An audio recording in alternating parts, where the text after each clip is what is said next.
wayangnya yang dikenal sekarang itu adalah cerita Mahabharata dan Ramayana yang diislamkan oleh Sunan Kalijogo. Nah, karena diislamkan berarti ada pelaku-pelaku yang menurut Sunan Kalijogo tidak lengkap di Mahabharata dan Ramayana. Di dalam wayang menurut Sunan Kalijogo tidak ada kelengkapan yang dikenal oleh Islam. Misalnya egalitarianisme, misalnya demokrasinya Islam.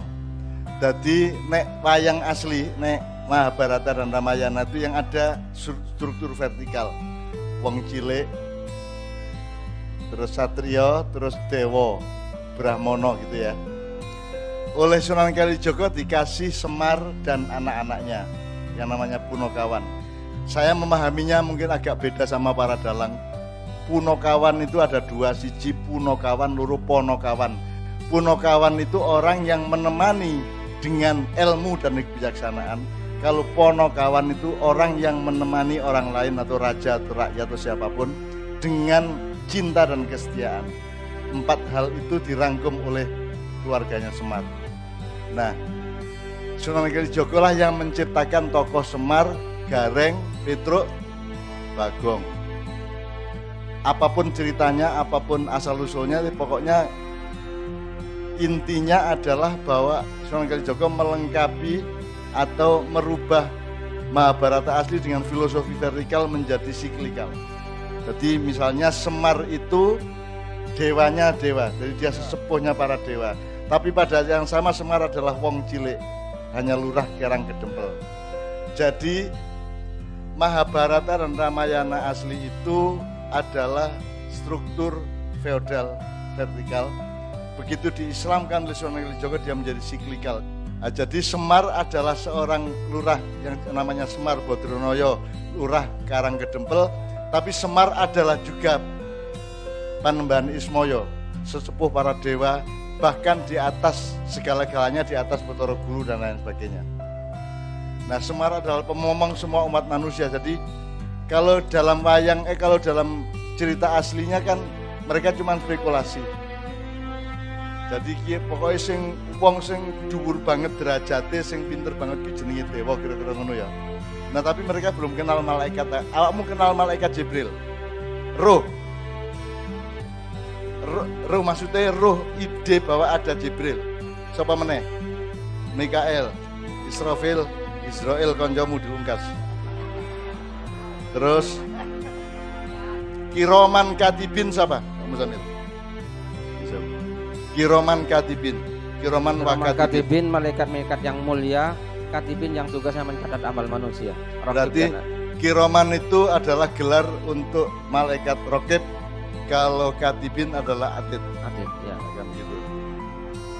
Untuk informasi teman-teman di Jogja, Makiyah Jogja di Teater Perdikan sedang menyiapkan satu pementasan, judulnya Sunan Sableng dan Paduka Petruk, wayang juga.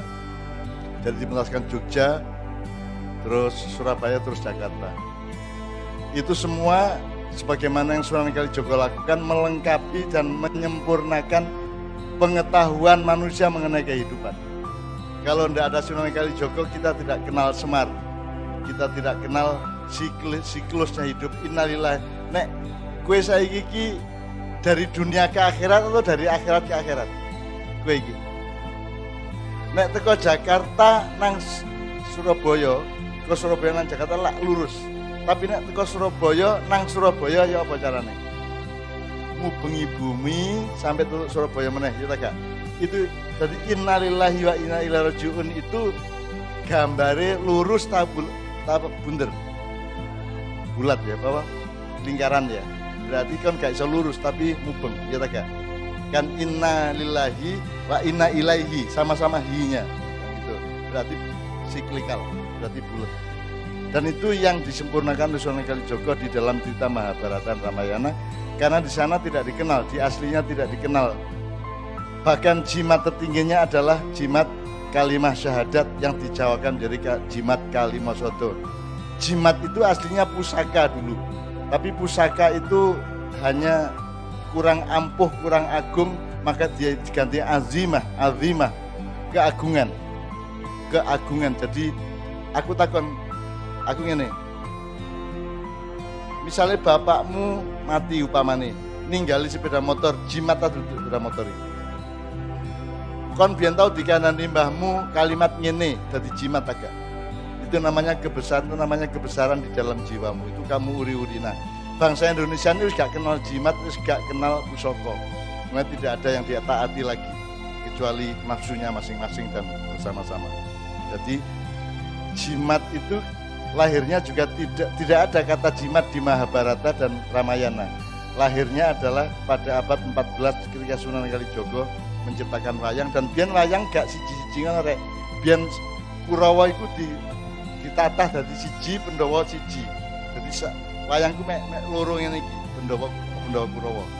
Biyen terus ngono dipecah-pecah siji ngono iku. Jadi ada Satrio, ada Buto,